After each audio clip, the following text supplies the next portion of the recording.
Hey everybody, my name is Jeremy Vessey, and today we're going to be talking about creating a vintage logo in Adobe Illustrator using the Warp tool. Alright, so the first thing you want to do is you want to type out a typeface. Right now I'm using Bourbon Grotesque. It's a typeface that I created. It's available for free on jeremyvessey.com. And just type out any word. I'm going to start with Hoffman for no particular reason. And let's select that typeface, and we're going to go up to the effects, and we're going to go to warp. And we're going to start off by warping this at around, let's say, 12%. That's a nice subtle effect. It doesn't do too much warping to the edges here. And let's keep that the way it is. And I'm just kind of creating something random. It has no particular meaning, so don't feel as though you need to use these words. You can use your own. But I'm just using Bourbon Grotesque along here.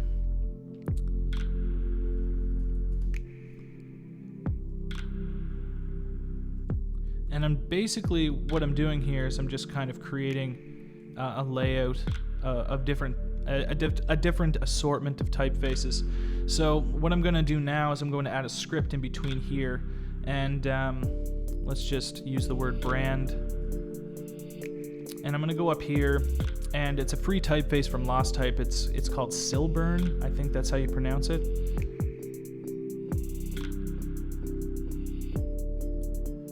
And I'm just going to use the word brand here.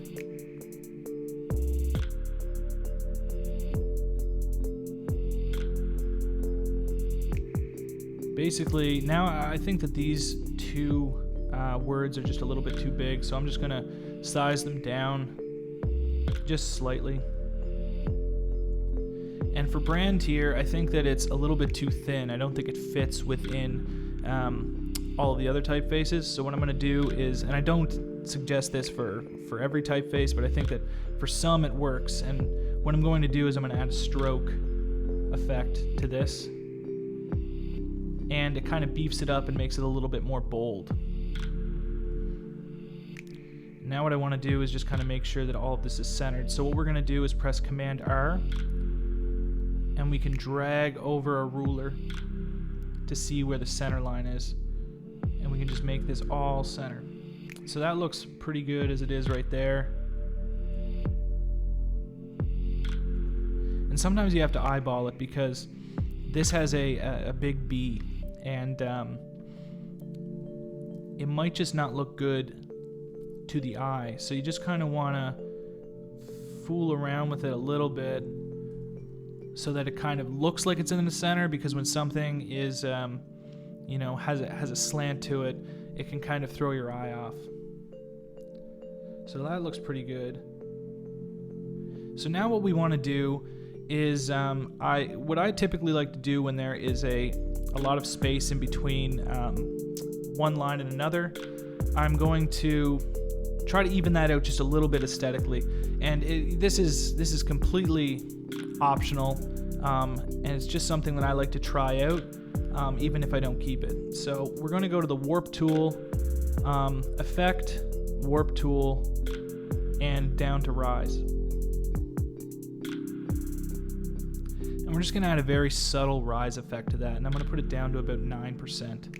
And what all that does is it kind of adds a little bit of an effect, and it just kind of makes it even out a little bit, so that the space up here is a little bit more filled aesthetically from afar. And then at the bottom here, what we're going to do is let's just take a font like Beboz New that is available on DaFont. Type out another random word, buzzword. We're just going to throw it down here, and we're going to press Command T, and this is where we can adjust the tracking. So the tracking right now, I'm going to put it at about 100. We're just going to throw that in the center there, and I'm just going to zoom in here, and I'm going to grab my rectangle tool, and I'm basically just going to copy the width or the weight of that eye, and I'm going to flip it around here using the shift tool, and just drag it around. And we're just going to copy that on both sides. And now we have this kind of nice looking little piece of type here. Now what I'm going to do is I'm going to contain this piece of type in a shape, and we can do that with the warp tool as well. And it really depends on the shape that you're using, but I have a shape in mind already. So I'm just going to take the rectangle tool and I'm going to drag it around all of that. And let's make the opacity 50% for now so that we can see through it. And basically what we're going to do now is we're going to go up to the effect, and then we're going to go back to warp, and let's press arc. Now this arc, if we put it back at 12, is essentially what we used for the Hoffman. We're going to drag that down, and let's just try to make this cohesive so that on both sides, on the bottom and the top, are the same distance from each other. So that is looking half decent right now. And what we're going to do now that this is warped, it's pretty hard to edit. So we're going to go up to Object and press Expand Appearance. And what that does is it allows us to actually edit the shape. So now we're going to go up to the pen tool. I'm just going to hold that down and drag over to the Add Anchor Point tool. I'm going to add an anchor point anywhere on the bottom there. I'm just going to delete it.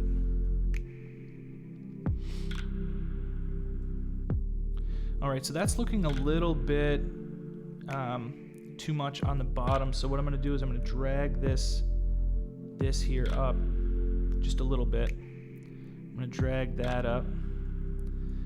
And then this is an easier way to do it. We can use the Pathfinder tool to just cut this apart.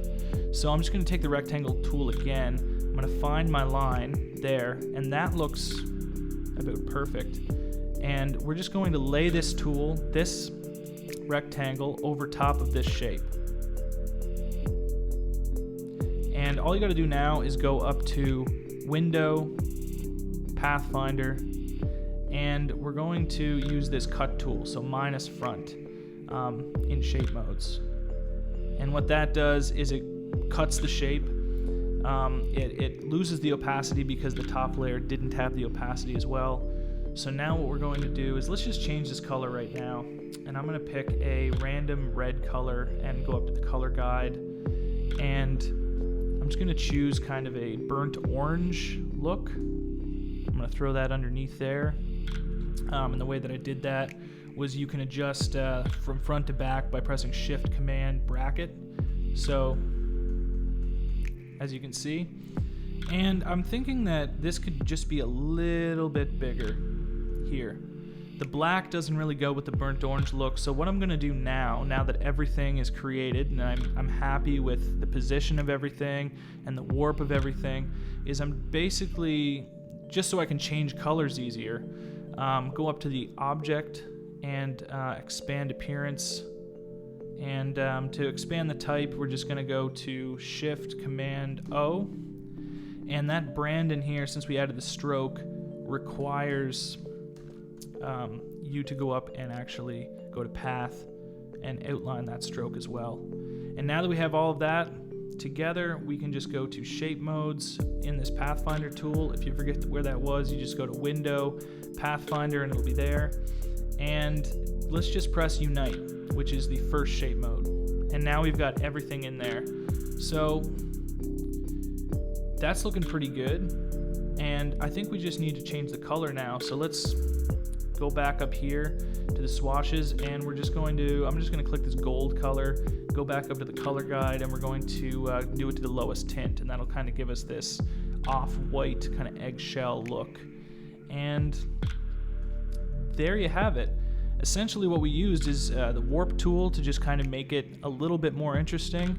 But other than that, it's a very simple way to do things.